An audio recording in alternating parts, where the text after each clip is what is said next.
going on? Questions for Shedeur? Go ahead, Matt.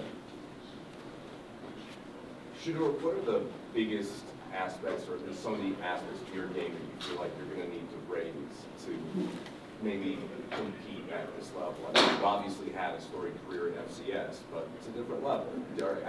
I heard you the other day talking about it, and it seemed like you said, you're pretty confident in your ability right now, but are there specific things that you're working on to try and maybe suit your game best for the next level? Yeah, competing is competing. It don't matter what level you're at. So it's like, it's nothing I'll do different than I've done since day one of being in college to compete at this level. So it's the same. It's football at the end of the day. Now it's things you can work on, it's things that you can improve, but compete, that's within you. You're either going to compete or you're not. Shedeur, Alex Ramirez, My Sports Radio, Final Word. The expectations coming into the season, obviously playing for your father here at the University of Colorado, a lot of expectations for you. How are you handling all that? There's a lot of pressure, right? I mean, expectations was first college game of my career. So like each and every year is expectations. Like every time we step on the field, because it's my ability and who my dad is, and the fact that we're changing the Colorado program. So I would say it's just another day in the life. Like it's normal. It's another year that I'm going through. Shedeur, Brian Howell from the Boulder Daily Camera. How much do you enjoy the leadership aspect of quarterback, and how much are you trying to be a leader here with this new team as you're trying to get used to these guys? Well, that's the thing. It's nothing that you try to do. You don't try to be a leader. Like it's either you or it's not. Like I'm a different type of leader. I'm not with all the rah-rah and all that type of stuff. I'm not that guy. I'm more of a laid-back, chill guy. But when we're between the lines and when it's time to like put real work in, then it's a different mode. It's different. So it just depends. Like I don't force myself to be a leader. Like leaders will just come and you'll be able to see like when the lights come on. Hi, Nikki Edwards, CU Sports Report. We talked to Travis this week, and he said that he likes making DBs look bad. Have you seen that firsthand in practice? And overall, how are you guys connecting with each other? Yeah, of course I have with Travis. Travis is my youngin'. He's my little guy, man. So Travis, he definitely been winning, getting open all the time. Travis is always open over there unless they double him, but there's not too many teams that's gonna be able to double him because we got guys that complement each other in each position. So having Travis on offense is an amazing weapon to have. Hi, Shedeur, Adam Tiger, 24/7 Sports. I'd imagine different guys are learning this offense at different paces. Where do you feel like you are at in that process, and is there a lot on your shoulders to kind of bring guys up to the same level? In the process of learning the offense, all I do every day is watch. I'll say specifically, right now, it's like 10 o'clock. Well, I'll say 9:30. 9:30 to like 11, I watch just everything Coach Lewis done like in his career.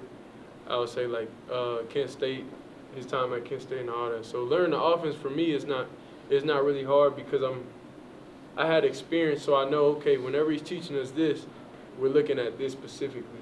So it's easy. His offense is easy to learn whenever you will actually just dive in it and understand, like, this is what it's going to take to be able to be dominant on the next level. Good, Sean. Shedeur, Sean Keeler of the Denver Post. A two-parter. One, I think people are curious kind of how your dad is as a game day coach. And what do you say to people who wonder how that step to the next level is going to be for him? And what's he like as a strategy guy on game days when you're doing that? I mean, well, from my experience with him, I'll stay away from him on game day. I don't ask him nothing. I don't hang around. I don't play with him. I just, I keep my distance from him. Like, the first day of anything, and then when it's game day, them is exactly the same. Like, he gonna snap. So I just keep my distance from him on them type of big days. But like you said the pressure for him? Yeah, well, in strategy, the game day management, the record speaks for itself, but people are curious. I mean, I don't know what strategy he'll have. Like, he got coaches in the right position that will prepare us and get us ready for the game. So for him, he's just making sure everything goes right. Like, that's it. In my eyes. Yeah. But I'm not around him, so, I don't know what it really takes. But to me, that's it. Second thing, real quick, what do you think, and this was mentioned to your dad, about scrimmage at the end of the spring. That coaches don't do that, but it'd probably be a lot of fun to play another team instead of each other. Oh, scrimmage another team? No, that'd be cool. But like when we get between the lines, I ain't gonna lie, nobody on defense is on my team. So it'll be almost the same. But I mean, it'll be a little bit easier because we could see numbers. You know, we can see, okay, is this a D lineman? Is this a rush? Is this a D end? But that's the hardest thing right now, not seeing numbers. Hey, Shedeur. Tony Casola, Buffalo's Wire. You mentioned some of those weapons that are complementing Travis right now. Could you give fans maybe a couple of names, people that are standing out? On the Of offensive course, side of the ball? Jimmy Horn, you got Montana, we got Boschka. I just call, like, we haven't got to the nicknames yet, though. I don't call a lot of people, like, by their full name. So, and then numbers. We ain't get numbers yet, so I can't even come by any numbers. So, we got Boschka, Caleb Mathis.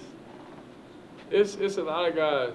Like, I can only speak on, like, who I work with, honestly, in the room. So that's why I'm able to name those guys. And then you talked about food last time we were here. Just a recommendation for you. Try Wild Pastures. It's really good. Wild Pastures? Yeah, it's a burger place. I don't eat burgers, though. Go ahead, Ryan. Shedeur, Ryan Cohen for DNVR. You really excel on the mental side of the game. And from my eyes, it feels like that's an extra advantage in this offense. Do you see that as well?